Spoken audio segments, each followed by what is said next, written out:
Welcome back to Rewire to Restore. If you're joining me for the first time, I'm so glad you're here. And if you've been with me through weeks 1, 2, and 3 of this video series, you've already done something remarkable. You've begun to understand your nervous system, not as a broken thing, but as a wise, overworked system that needs a new kind of map. And that is exactly what we are creating in phase 2 of this video series. Starting today, we're looking at the 3 healing frameworks that anchor everything I do: medical astrology, traditional Chinese medicine, and Ayurveda. Each one is a different lens. Each one illuminates something the others can't quite reach. Today, we begin with the stars. I want to start here because I know that for some of you, the word astrology brings up a little resistance, and I want to honor that. Medical astrology is not about prediction. It is not about fate. It is not a crystal ball. It is a 3,000-year-old observational science developed across ancient Egypt, Greece, India, and China that mapped the correspondence between celestial patterns and the human body. The Hippocratic physicians who gave us Western medicine used it. Culpeper's Complete Herbal assigned planetary rulers to every plant. Ayurvedic and Chinese medical traditions both incorporated celestial timing into their frameworks. What they observed, and what modern astrologers continue to observe, is that certain planetary patterns correlate with certain physiological tendencies. Not destiny, tendencies. Think of it this way. Your birth chart is a snapshot of the sky at the exact moment you took your first breath. That sky formed a kind of signature, a pattern of energy that describes how you are organized. Your temperament, your sensitivities, your areas of greatest vitality and greatest vulnerability.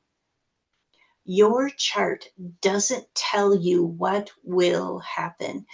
It tells you how you're wired and what that wiring needs.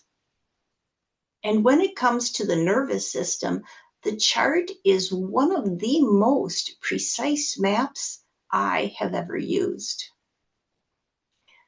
Let me walk you through the primary signatures I look for when I'm reading a chart through the lens of nervous system health. First, Mercury. Mercury is the classical ruler of the nervous system. It governs the mind, the neural pathways, communication. Both the messages that travel through your neurons and the words that move through the world. Where Mercury is placed in your chart, by sign, by house, and by the aspects it makes to other planets, tells you a tremendous amount about how your nervous system processes information, handles stimulation, and finds its rest. A Mercury in Virgo thinks in lists and systems. A Mercury in Pisces thinks in images and feelings. A Mercury in Gemini processes quickly and widely and can just as quickly overwhelm. None of these is wrong. Each needs different nervous system support. Second, the third house.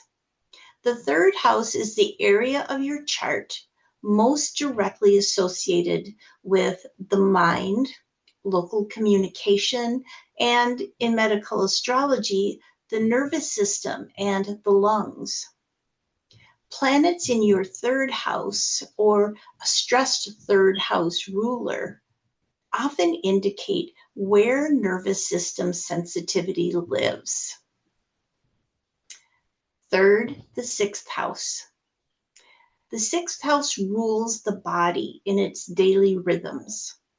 Health, digestion, the routines that nourish or deplete us. In medical astrology, the sixth house is where chronic patterns of stress and dysregulation tend to accumulate. It is also the house of service, and for caretakers, it is often under tremendous pressure. Fourth, Uranus. In modern astrology, Uranus rules electricity, sudden disruption, the nervous system's raw voltage.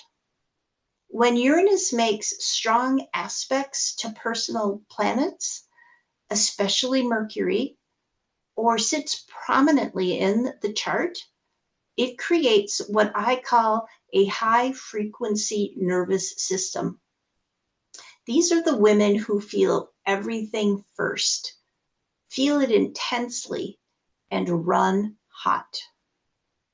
And fifth, the air signs, Gemini, Libra, Aquarius. Strongly air-dominant charts tend toward nervous system sensitivity, mental overstimulation, and a nervous system that needs to move energy through thought and communication to regulate.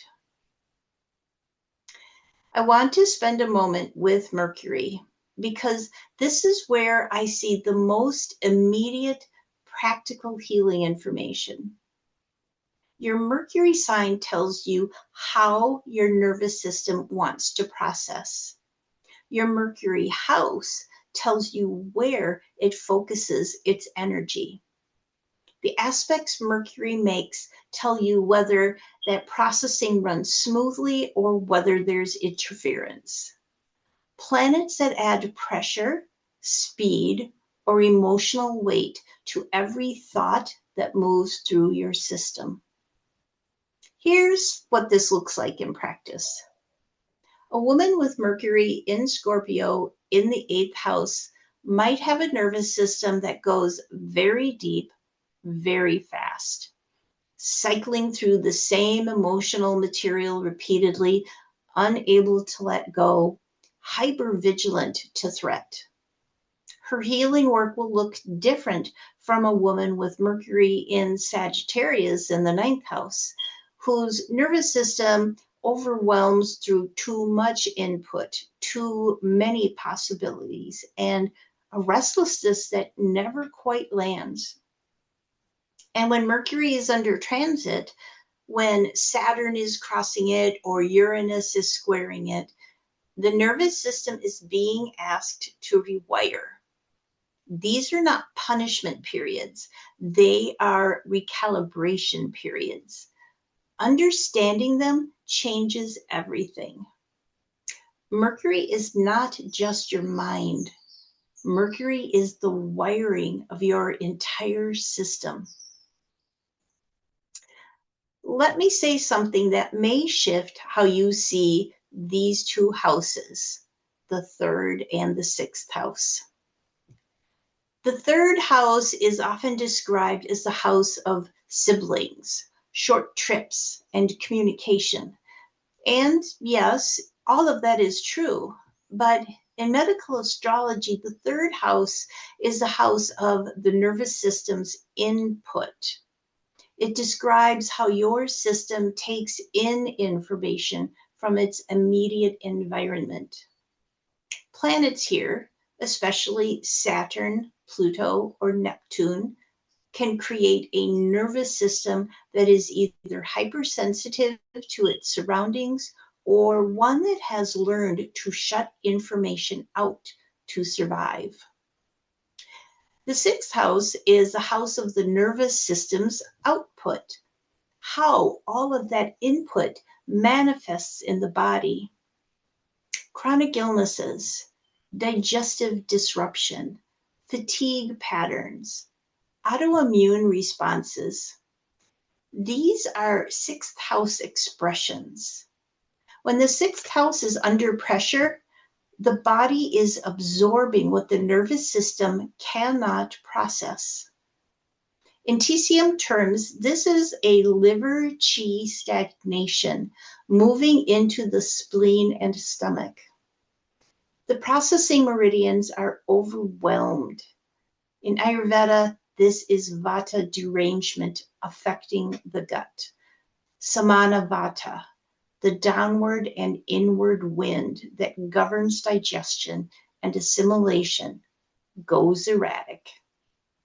Your chart can show you exactly where this is happening, and more importantly, when the transit pressure will ease. Let me tell you about Uranus. Uranus is the planet of sudden change, breakthrough, electricity, and awakening. In the body, it rules the nervous system's electrical charge, its speed, its excitability, its tendency toward sudden disruption. When Uranus makes a strong aspect to Mercury or to planets in the third or sixth house, or transits through these areas of the chart, what happens? The nervous system gets a voltage surge. Sleep disrupts, anxiety spikes, the old patterns of regulation stop working. The body starts expressing what the psyche has been avoiding. Here's the beautiful, if uncomfortable, truth about Uranus. It never breaks what wasn't ready to be rebuilt. Uranus transits are the times when we are called to genuinely rewire, not cope, not manage, not white knuckle through, but actually lay down new neural pathways. The old wiring can no longer hold the new version of who we are becoming. Uranus doesn't destroy. Uranus liberates. And right now, every single one of us is living through one of the most significant Uranus transits in 80 years. In 2025, Uranus entered Gemini for the first time since 1941 to 1949. It will remain there until 2033. Gemini, ruled by Mercury, governs communication, information, the mind, duality, and the nervous system.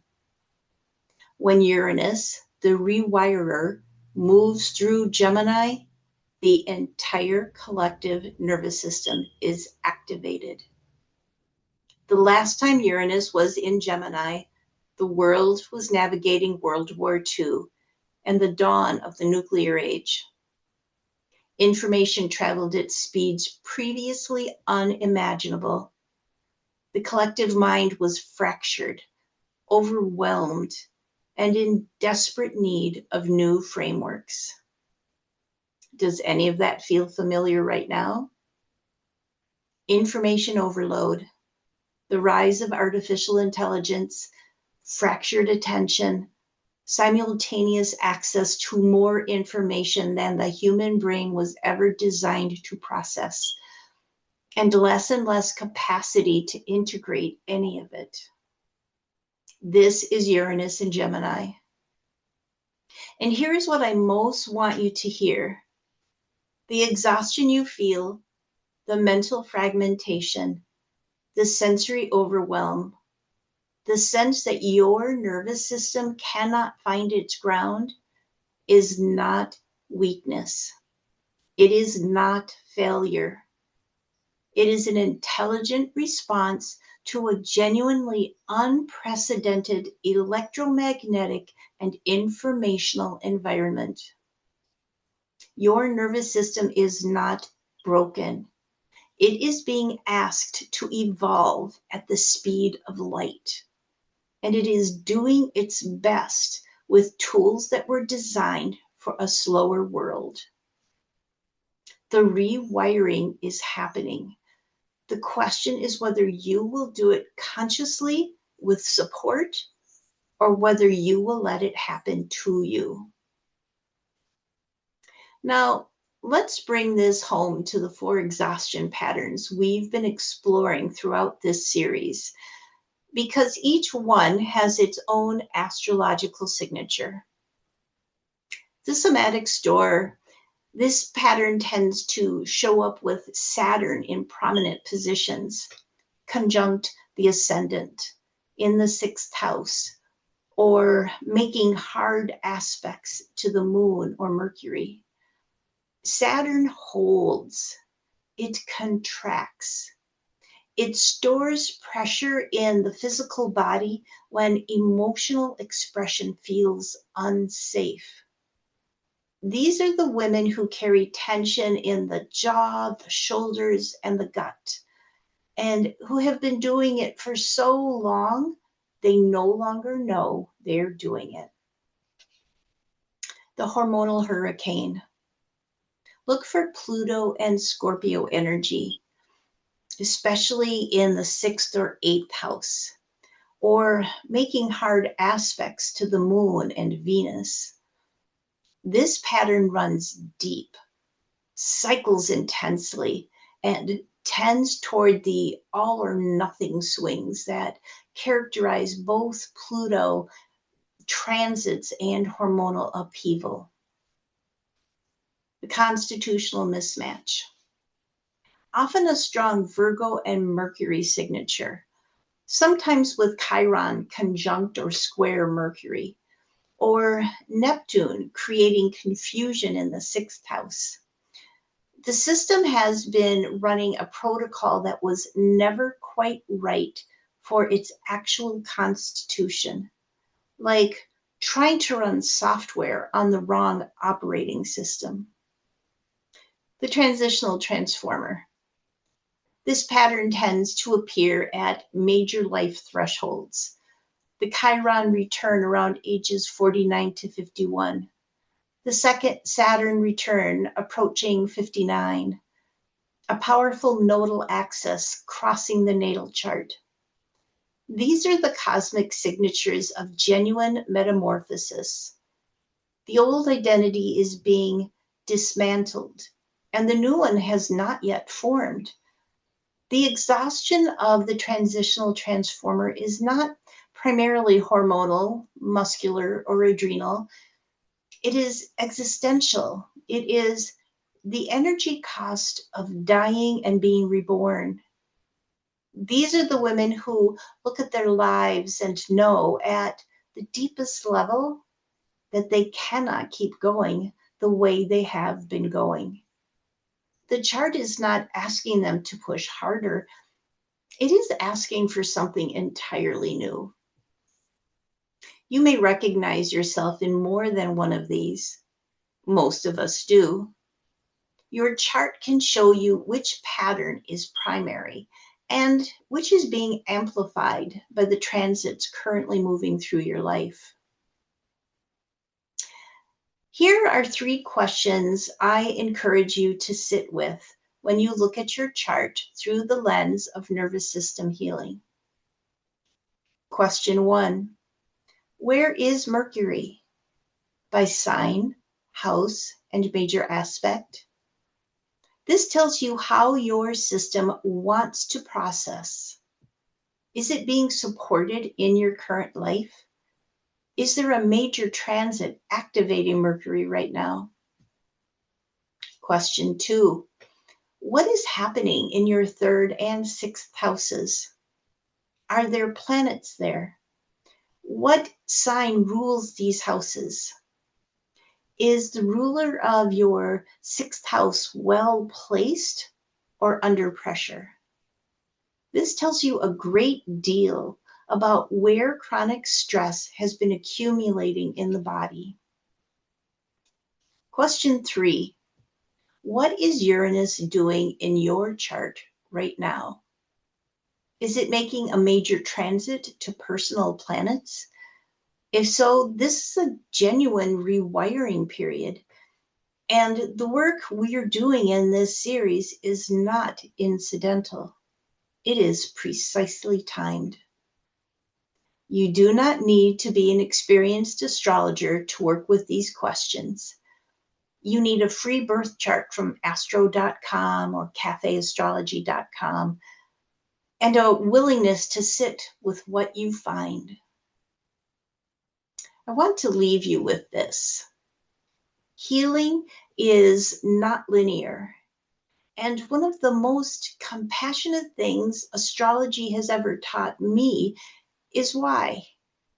There are times when the cosmic weather is with you, when Jupiter is expanding your vitality, when Saturn is finally lifting from your 6th house, when a progressed new moon is dawning in your chart after years of retreat. These are natural windows of healing. The body knows. There are also times when the pressure intensifies, when you are being asked to release something old, to rebuild something foundational, to stay with the process that does not yet make sense. Uranus transits, Saturn returns, eclipse cycles through your 6th or 1st house. When you see these cycles, you can stop fighting them. You stop blaming yourself for struggling in a difficult transit, and you stop wasting effort trying to force healing when the timing is asking for rest. Working with your chart is not a surrender to fate. It's a way of finally working with your own nature instead of against it. You are not behind. You are in a cycle. And you're exactly where the map said you'd be. Next week, we move into traditional Chinese medicine and the way the 5-element system maps directly onto the nervous system patterns and organ level exhaustion. You are going to see your fatigue in an entirely new way. But before we go, if you haven't yet, take the energy alchemy quiz this week. Just because your exhaustion pattern, whether you're a somatic storm, a hormonal hurricane, a constitutional mismatch, or a transitional transformer, almost always has a signature in your chart too. And when we can see both the pattern and the map, the healing work becomes so much more precise. The link is in the description and in my bio. It takes less than 3 minutes. And what you discover will be the foundation for everything we build together in this series. I'll see you next week. Take good care of your nervous system. You are worth the attention.